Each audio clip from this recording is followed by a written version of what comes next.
Hi, and welcome to another episode of Hot Takes with me, the Silver Fox, and this will probably be the last of the long form videos of the day. There may be a few flash videos later, but this should be it. And regular viewers know I like to finish on a bit of a light note of the day. But I will say, because it is the last video, now's the last chance I can say it. Will you do please hit the subscribe button? It massively helps the channel. We can get the news out further and wider, and there's a lot on its way soon. That's all I can say. There's more coming down the pipeline from other people, and you won't want to miss. Anyway, we've got this story here, and it's about Alex Salmond. Now, much as I don't like his politics and all, I disagree with nationalism, but I do have a very soft spot for Alex. I think he's that rarest of beasts in politics. He's a human being. So many of them are sort of consumed with narcissism or their own self-importance, or, sometimes just sheer hatred and contempt. For Alex, not so much. But he does have a sense of humour, and that's, of course, what we're going to look at here. Because he was being questioned today, and he made some comments. And I think they just need a wider audience, because, of course, it's not really what he said. More about whom he said them. And, of course, we all have a suspicion that he means a certain person. Oh, well, there's no mystery. We all know it's Nicola Sturgeon. Let's have a look. Here goes.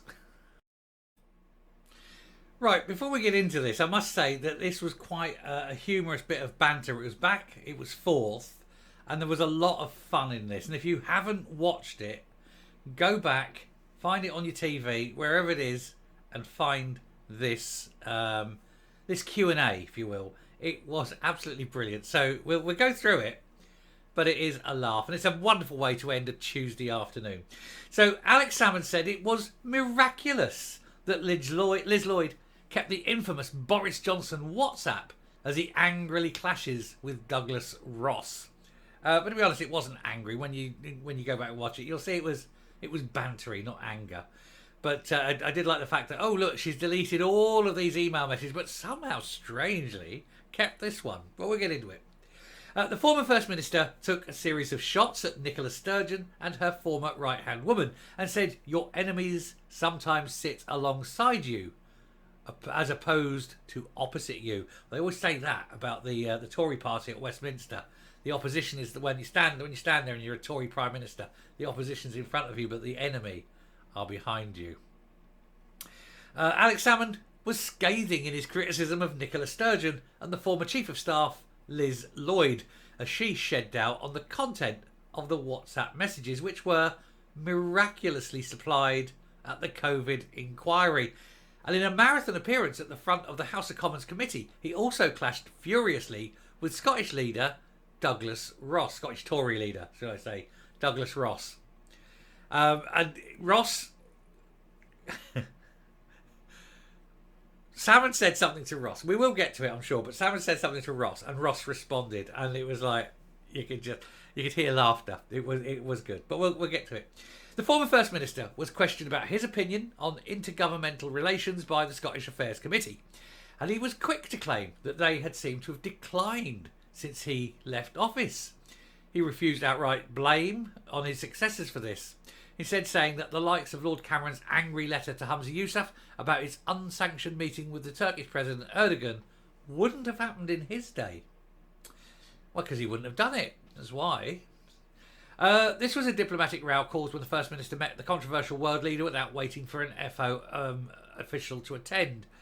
What they spoke about was mostly redacted, and a few weeks later, Turkey allowed Mr. Yousaf's wife's in-laws to flee Gaza to the country, undoubtedly using influence to curry favour with Erdogan, but a man who is quite a loathsome man who really should be up in The Hague for crimes against humanity. Mr. Salmond was asked about how the executive dealt with retaining messages when he was leader, after senior figures, including Nicola Sturgeon and John Swinney, admitted to the UK inquiry they had deleted all their texts and WhatsApps. Mr. Ross asked if this was a formal policy when the SNP came to power, as has been suggested, and if not, did they lie under oath? Well, this is where it gets interesting. Salmond replied that it was a matter for the COVID inquiry and information commissioner to investigate. That's his way of saying, I'm not dropping them in it, but I'm not getting them out of it either. He'd earlier discussed the messages that were kept, including the ones between Miss Lloyd and Miss Sturgeon about starting a rammy with the UK government and calling Boris Johnson an effing clown. Although, to be honest, much as that was done through vindictive nastiness, they weren't entirely inaccurate.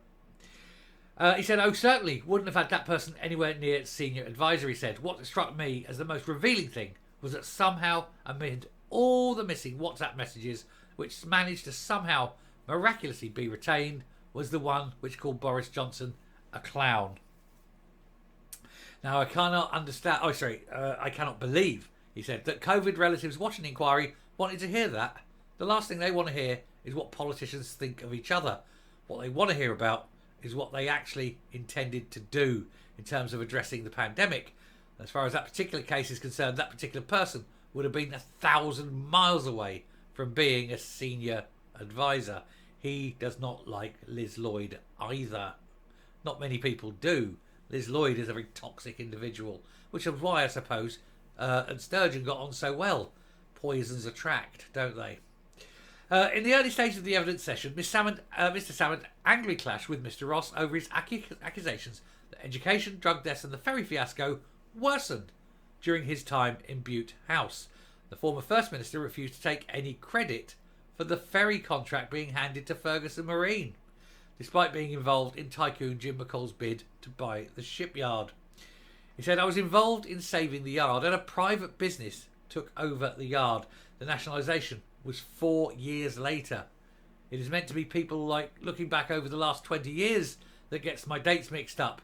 You, and he's addressing Ross here, he says, you're meant to be on the spot and on the ball. 2 parliaments, he said. It must be quite exhausting going back and forward.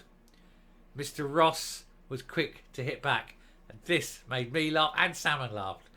As Ross said, fortunately you don't have that problem anymore since you're not sitting in either. And even Salmond laughed at that one when you watch it.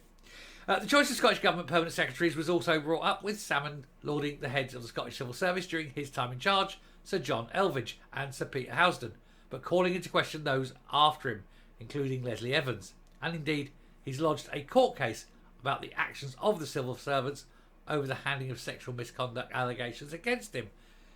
And he's going to win. He's 3 million up at the moment, isn't he? Or will be. Well done to him. Anyway, on the current permanent secretary, JP Marks, he said he's still in his early 40s and suggested that the role to go to someone who's planning to retire afterwards and not continue climbing the civil service ladder. And in his final comment, he was asked to give advice to a new government and made a pointed jag toward Miss Sturgeon. He says, don't rely on old chums. Don't rely on the informal network. The great wisdom your enemies sometimes sit alongside you as opposed to opposite you should apply. And that, of course, was because he sat next to Sturgeon and she stabbed him in the back. She's one of those few. This is a political trick, is they can look you in the face and smile as they're stabbing you in the back. If you do go back and watch it, it is quite good. But one of the other things that I picked up on it, Pete Wishart is just a miserable old bastard. He's trying to... Everyone else is laughing and Wishart goes... because he hasn't got a sense of humour. Typical SNP though, isn't he? Joyless, friendless, loser. Sad, sad man. And he knows it. He's gone. They're all gone. I can't wait for the election because you're never going to see these faces again. Who knows? Anyway, I shall finish there. Have a great evening, guys. I will speak to you tomorrow if I don't speak to you in a flash video.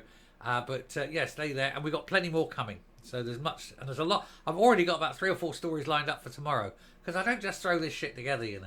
I take my time. I know what's coming. Till tomorrow. Bye.